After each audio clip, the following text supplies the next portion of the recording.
So what you guys are all really here for is the workshop. You may see the flyers. It's going to be on vulnerability. And to start this workshop on vulnerability off right, we're going to start off with another exercise. We're going to go around the room, and we're going to say our name, and we're going to share one of our deepest secrets. Just kidding. Nobody run out the door. That's just a little icebreaker. But in all honesty, here's a deep secret of mine. I'm nervous as hell right now. This is a very deep subject, and it's going to be good. So, just so you all know, this picture is here to serve a purpose. We are going to jump into the deep end. The topic today is vulnerability and shame. And if this is your first meeting, I'm sorry, but I hope you didn't expect to be eased into what Speak Out is all about. We're here to improve our communication habits, and sometimes you got to tackle the tough stuff that goes down to a deeper level. And today is that day. So close your eyes if you have to, but here we go. And by the way, did you guys like the color I painted my toenails for you? Oh yeah. Great vulnerability. So this is called Shame on You, and it's based almost entirely on the research of Dr. Brené Brown. You might have seen her TED Talk. It's one of the most popular on TED. This is her book. I strongly recommend getting it. If you don't like reading books, I strongly recommend getting her audiobook. It's the same thing, but you can listen to it in your car.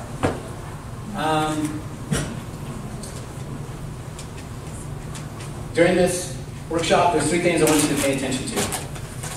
Awareness of the role that shame plays in communication, that appropriate vulnerability is the opposite of shame and it can enhance your relationships, and empathy, truly listening and validating another person, not judging them, can eradicate shame. So, Dr. Brené Brown, the nice lady that I mentioned earlier, she's the one who pioneered all of this. She's a research professor at the University of Houston, and like I mentioned, she's most well known for her TED Talks. Her TED Talk is actually one of the top 10 TED Talks watched on the TED website, and it has more than 18 million views as of Monday.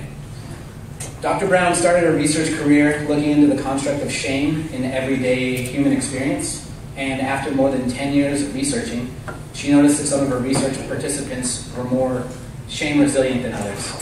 So she changed gears and decided to find out exactly what made these people better at dealing with shame.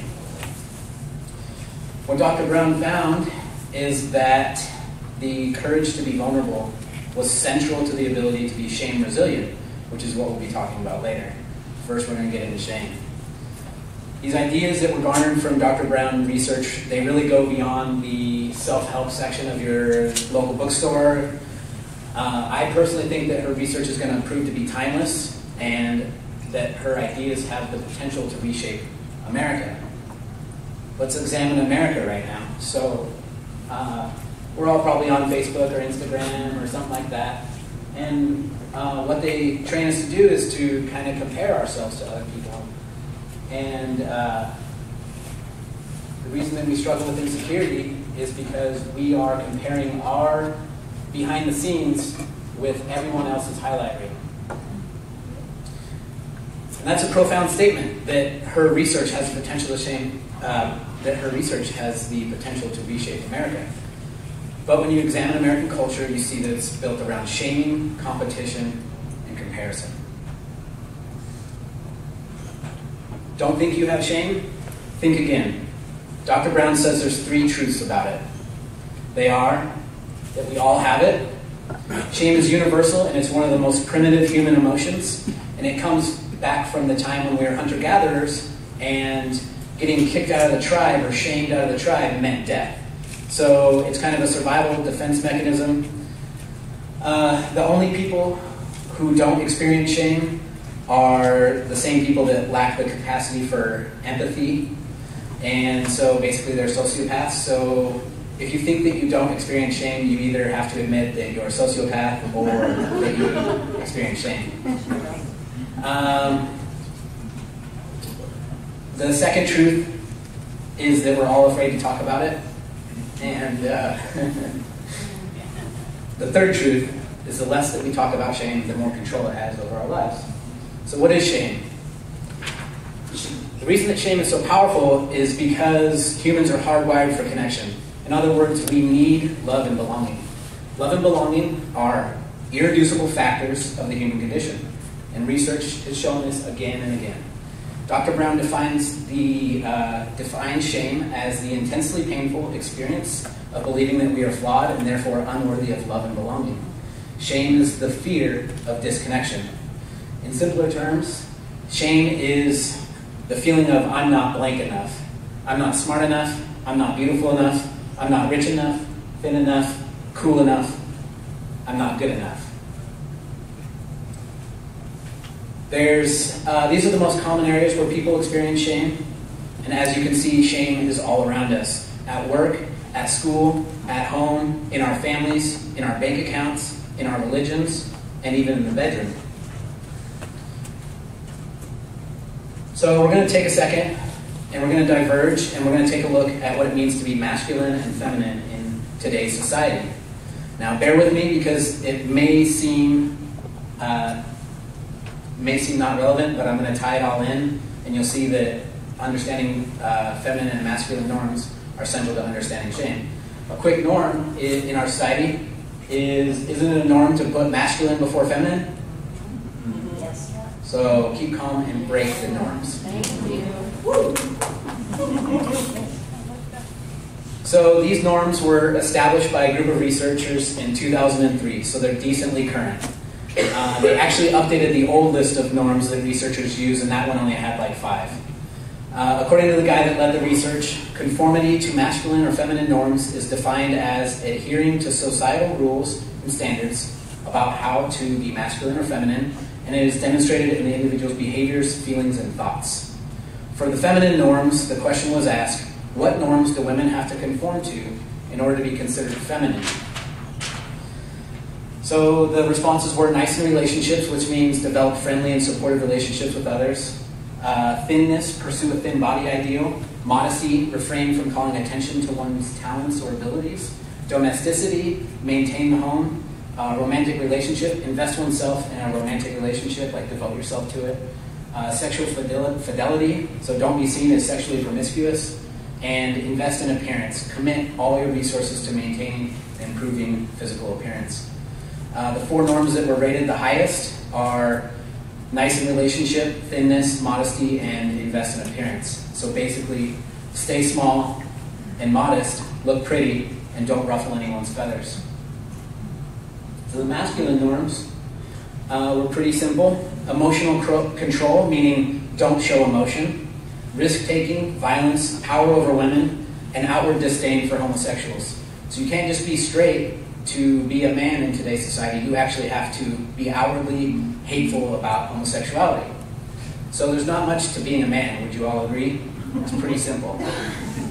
And are these expectations that you want your dads and your brothers to live by, and your sons to be raised to?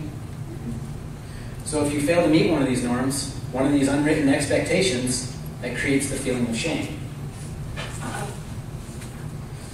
So now I want to talk about women and shame. And obviously, I'm not a woman, and I cannot directly tell you what shame is like for women. So I only convey to you what Dr. Brown talked about.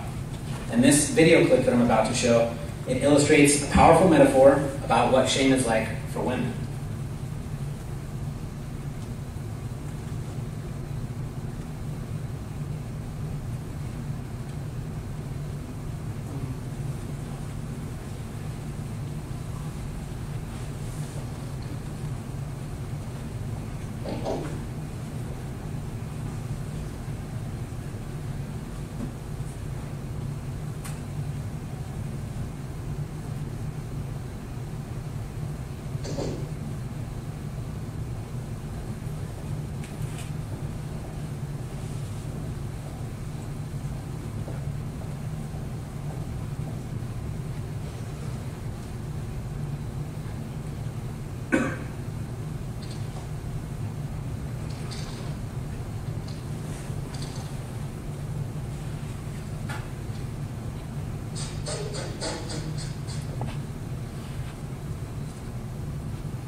It's also in Italian, sorry for that.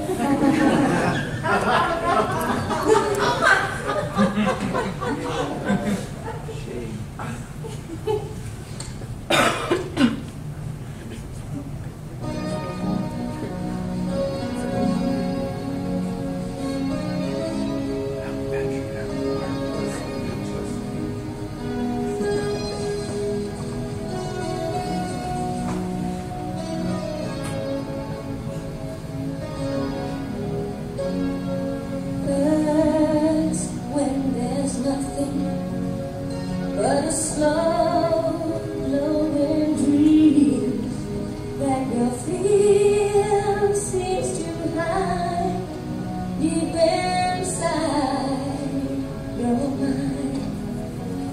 All alone I have cried silent tears full of pride in a world made of steel, made of stone.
Great song, sorry, I just stopped it.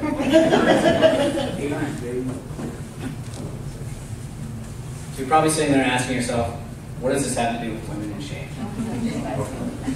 So it's actually a powerful story about she was an exotic dancer in the beginning, and she really wanted to be a ballet dancer and work for this prestigious company.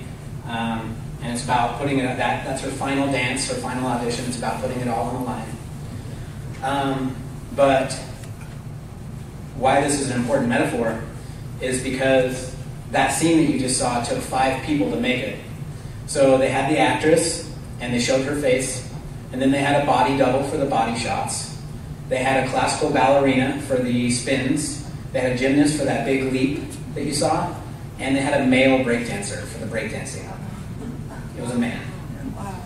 So shame for women is like trying to be the actress in that audition, trying to win the approval of the board.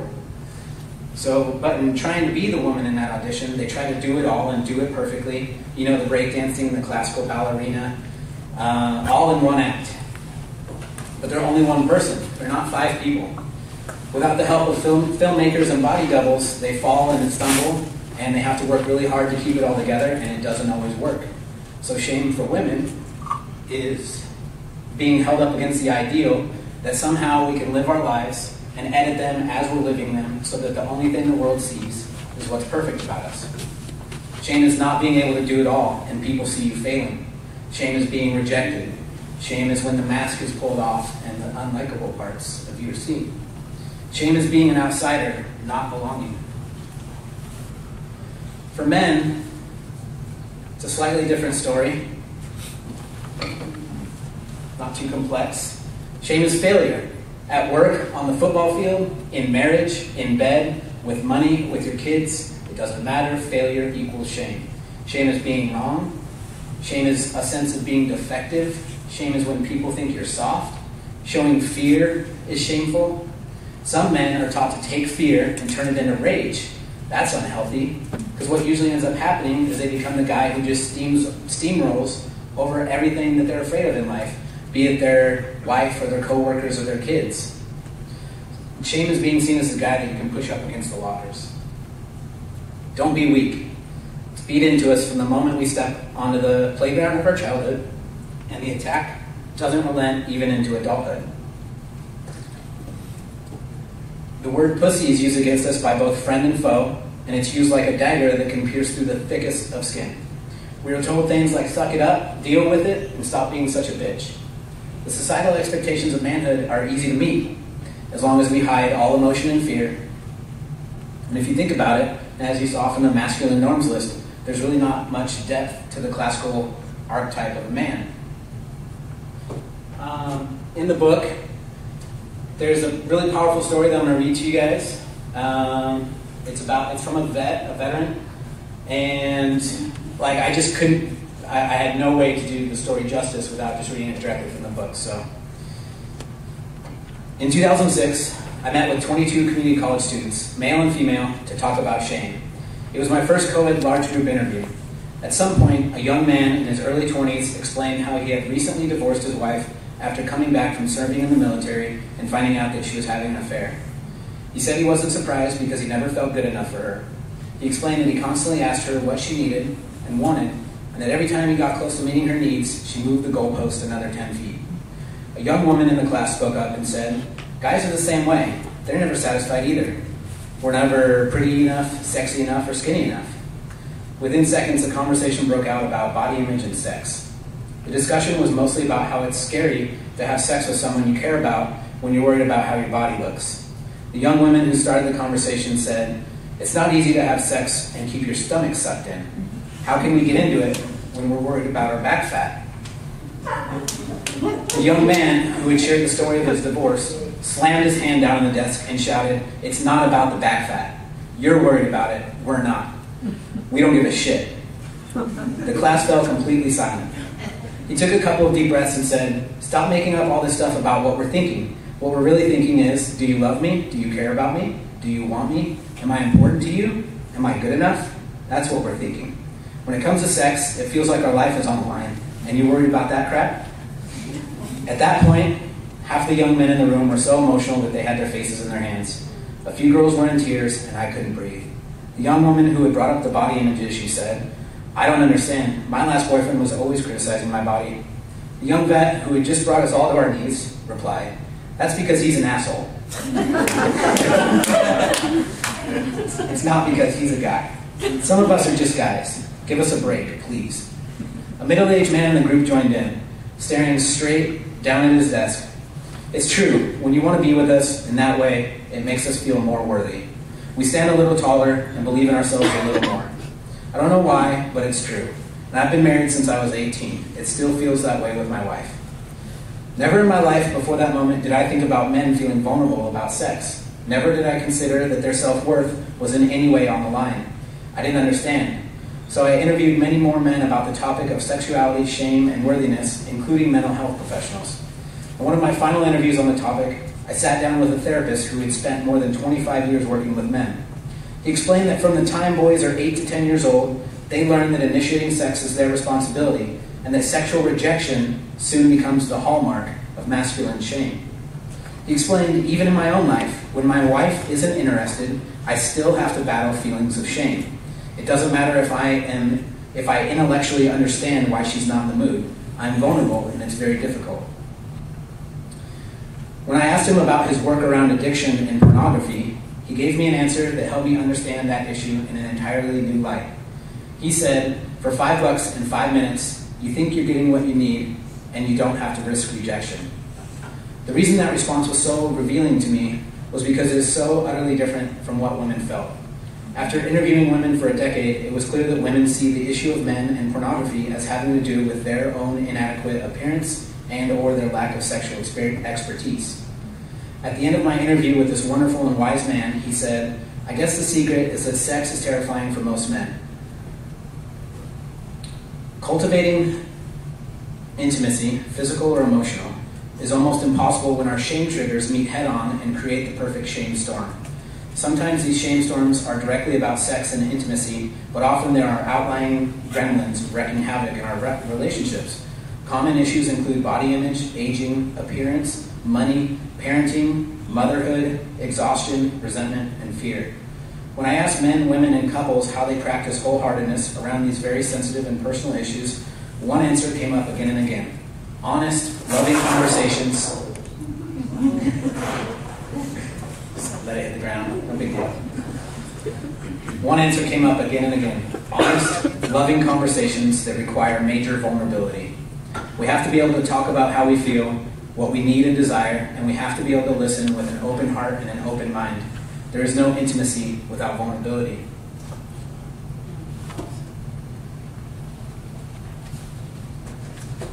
So different circumstances create the same feeling of shame in both men and women.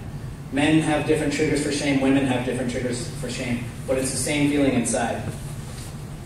And the messages and expectations that drive shame are absolutely fueled by gender.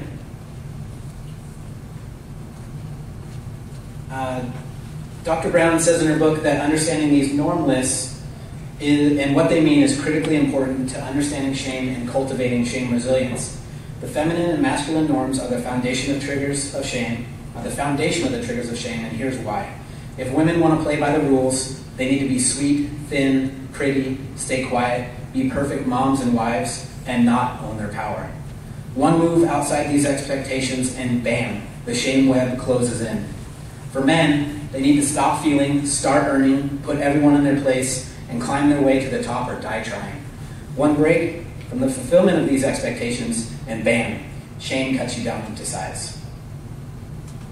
How many perfectionists do I have in the room? So perfectionism is directly linked to shame. It's not the same thing as striving for excellence. Brené Brown says that perfectionism is not about healthy achievement and growth. It's a defensive move. It's the belief that if we do things perfectly and look perfect, we can minimize or avoid the pain of blame, judgment, and shame. Brené calls perfectionism the 20-ton shield that we lug around, thinking it will protect us, when in fact it's the thing that's really preventing us from being seen. Vulnerability. In a thesaurus, vulnerability carries synonyms such as helpless, defenseless, powerless, impotent, weak, and susceptible. Now take any one of those synonyms and plug it into the blank. That's a scary thought. I feel weak. I feel defenseless. I feel powerless. Vulnerability is scary for the majority of us. So what we do is we put up barriers to protect ourselves. But these barriers ultimately lead to disengagement and disconnection. These barriers are what Dr. Brown calls masks and armor. We've all worn the proverbial mask at one point or another, and the armor refers to not being perceived as weak. We may not feel shame with these masks and this armor protecting us, but what prevents shame also prevents connection. As human beings, we require connection. The need for connection is one of the things that spans all races, colors, and creeds. It is the common denominator of the human experience. Dr. Brown argues that in order to find true connection, we must be vulnerable. We must take off our masks and our armor and present ourselves with all of our imperfections. Our imperfections are what make us human. Presenting ourselves as inhuman, perfect beings only allows for connection on the superficial level.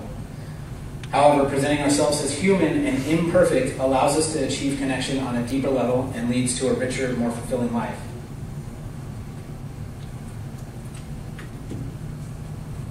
So we need to redefine vulnerability, starting today. Let's write a nice letter to the nice people over at Merriam-Webster and tell them that they got it wrong. Dr. Brown defines vulnerability as being all in, 100% engaged, wholehearted, imperfect, authentic, compassionate, and letting yourself be seen. In her research, Dr. Brown found that the people who were the best at dealing with instances of shame were those who knew exactly the risks of being vulnerable and took the risks anyways. Surprisingly, the people who did the worst were those who put up barriers to protect themselves, the masks and the armor. I'd like to caveat that Are there bad people out there who will take advantage of our vulnerabilities? Yes, it's a fact. However, treating everyone as if they'll take advantage of us is a heavy price to pay for protection, as this kind of protection requires disconnection. So how do we take off the masks and armor? So are you all sold? You all want to leave here with some tools? Yes. Let's get on to the fun part. The first tool I've already given you. It's awareness, critical awareness. You are aware of vulnerability and shame now. You will begin to see it everywhere. Be aware of how a vulnerable moment can enhance your connection with another person. Be aware of shame, and when you're aware, you can consciously choose not to play along. So I planted the awareness seed, but you do need to water it and let it get sunlight, and it can grow. And if you do that, it will flourish. Be real. If you're scared, say you're scared. If you don't know, say you don't know. If you make a mistake, say you made a mistake. If you feel hurt, say you're hurt. If you're in love, say you're in love. Ladies, gentlemen, stop being an enabler. Stop being an enabler of the societal norms that tell us what we have to be and how we should act. Guys, don't feel like you can't be yourself and feel feelings. We need to put an end to this macho crap. Another thing, stop putting your friends down. Guys, you know what I'm talking about. That joking way we call each other names and assert our dominance. Joking or not, it spreads shame. Cut it out. Ladies, you don't have to invest all your resources in your appearance. It's 2015. You are beautiful because of who you are and how you treat other people. Another thing, allow the men in your life to be vulnerable. Don't pass judgment on them when they open up, or else what you're going to get is a guy who's great at faking being vulnerable, but who will never actually be real with you. And he won't be with you until he won't be real with you until it's too late. So Dr. Brown says that people who are highly shame resilient are highly aware of the gender norms in society and the subconscious expectations that they place on people. People who are highly shame resilient keep these lists in their head so that when shame starts creeping up on them, they can reality check those norms and say, not today. Say goodbye to being perfect. Perfectionism is not about striving for excellence. Recognize that it's a defense mechanism and that it prevents us from failing and feeling shame. It's a way of thinking and feeling that says this: if I look perfect, do it perfect, work perfect, and live perfect, I can minimize shame, blame, and judgment. But ask yourself these three questions. How realistic are the expectations that I place on myself and or that others place on me? Can I be these things all the time? Am I being who I want to be or what others want me to be? And here's another prescription. Go do something not perfect. And then see how you feel afterwards. Is it as bad as you thought? It won't be. See if anybody shames you. They probably won't. And if they do, tell them to go watch Brené Brown's TED Talk. And seriously consider whether they're worth having in your life. Break the grasp that perfectionism has on your life. Ask for help. By admitting your weaknesses, you make room for other people's gifts. If you notice yourself trying to do everything yourself, take a step back. Let the people around you know that you're doing everything you can, but you need help.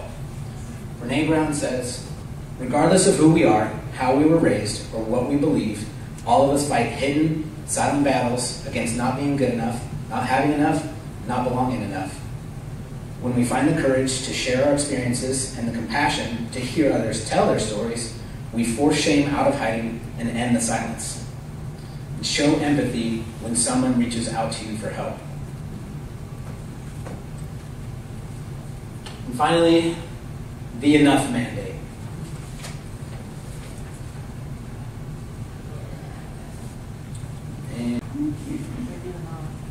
The enough mandate.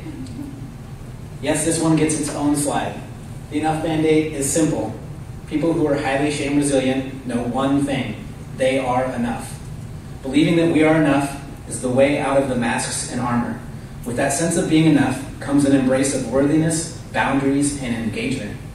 Take off the masks, take off the armor, and be vulnerable. You gotta put yourself out there to feel connection. You gotta risk it. But the reward isn't only worth it, it's the secret to life. It's It's human connection. And don't forget, we are hardwired for it. It's in our DNA. We need connection, so we need to be vulnerable. And you have to know that everybody, every single person in this room, struggles with some form of vulnerability. So lastly, I'm going to let Brené talk because she says it best.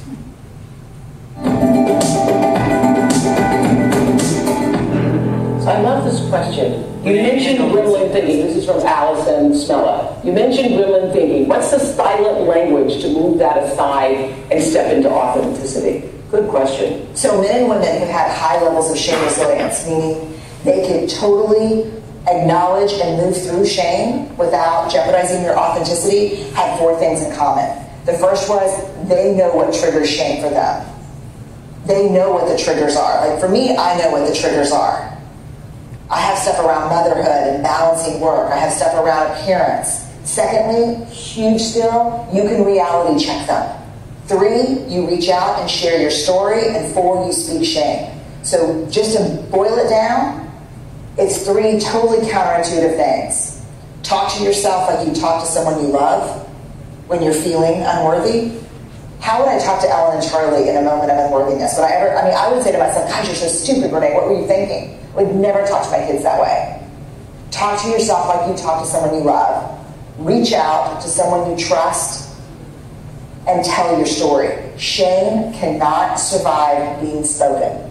It needs 3 things to just absolutely grow exponentially. Yeah, that's why secrets really intensify the shame. And you're as sick as your secrets, because when you're ashamed, you keep it a secret, and that just sort of festers and ends up really overwhelming your life. The shame, it gets bigger and bigger and bigger, but when you release it, that's why all those years on the Oprah show, when people will come on and share things that they've never shared with anybody else, you leave and you feel freer, you feel unburdened by some of it. Yes. Absolutely.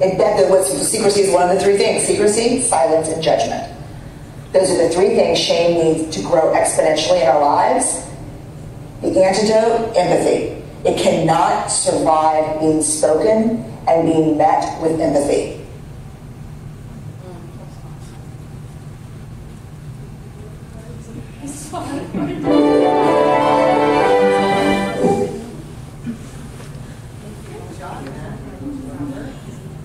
Whoops. I gotta end it with a quote. Start now. Thanks for coming to our meeting. Thanks for listening. If you want to be a member of the club, and this is your first day here, we actually have t-shirts. You can take a t-shirt home with you. Like I said, in 2 weeks we're doing a relationship workshop, and you can bring, we're going to open this room up so there'll be more room, and you can bring your boyfriend or girlfriend. You can bring your parents if they're having trouble. It's open to the public.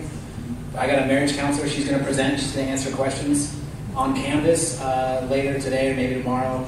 I'm going to post a kind of a form, and you can send questions that you want the counselor to answer, and to give her time to maybe give a more in-depth answer instead of on the spot. So because after her presentation, there's going to be a Q&A session, and I'll have some questions picked out for her, and then we can also field some from the audience. So, like I said before at the beginning, we are the best club on campus, and thank you.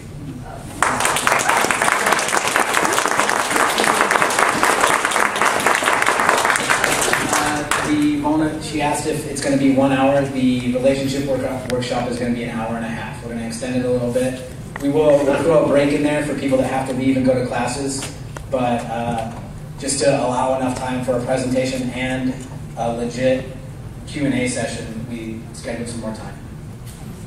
Are you okay with questions or comments or anything? Say again? Are you okay with questions or comments? Yeah, does anybody have any questions? Or Nathan? Yeah, I just wondered, can you take it back to the slide that tells you about the relationship workshop? Oh, yeah. It's the beginning. This will be Okay, thank you. Campus or YouTube. Yes. This whole thing.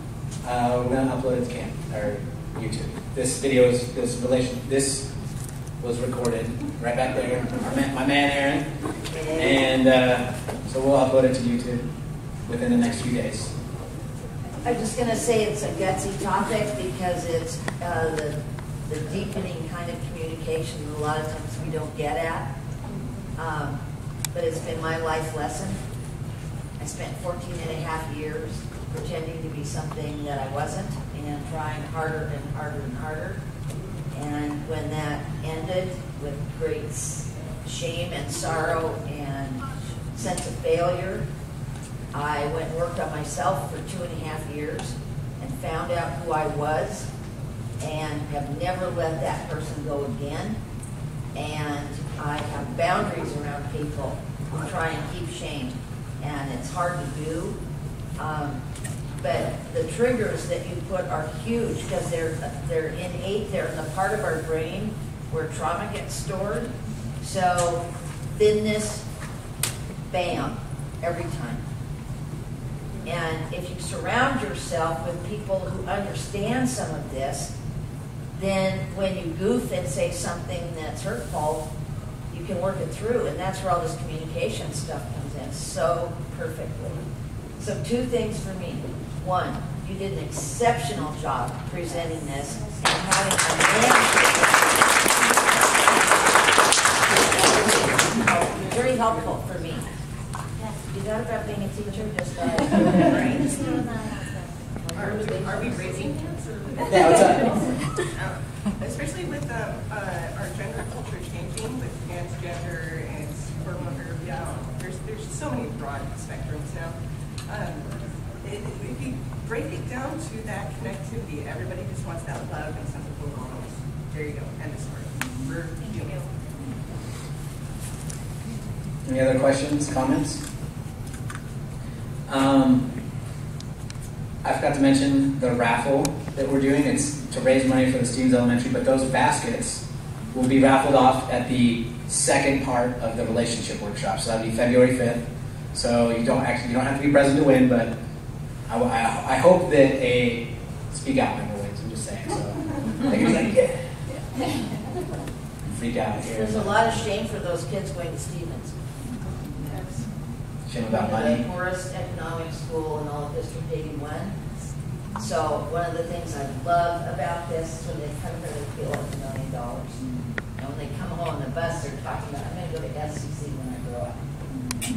So this is so worth it. They won't let me contribute, but I have it.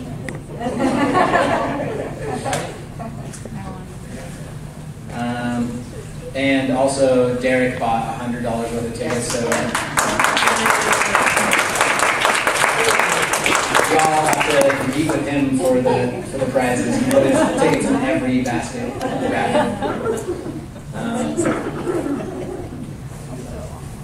Fantastic job. Thank you guys.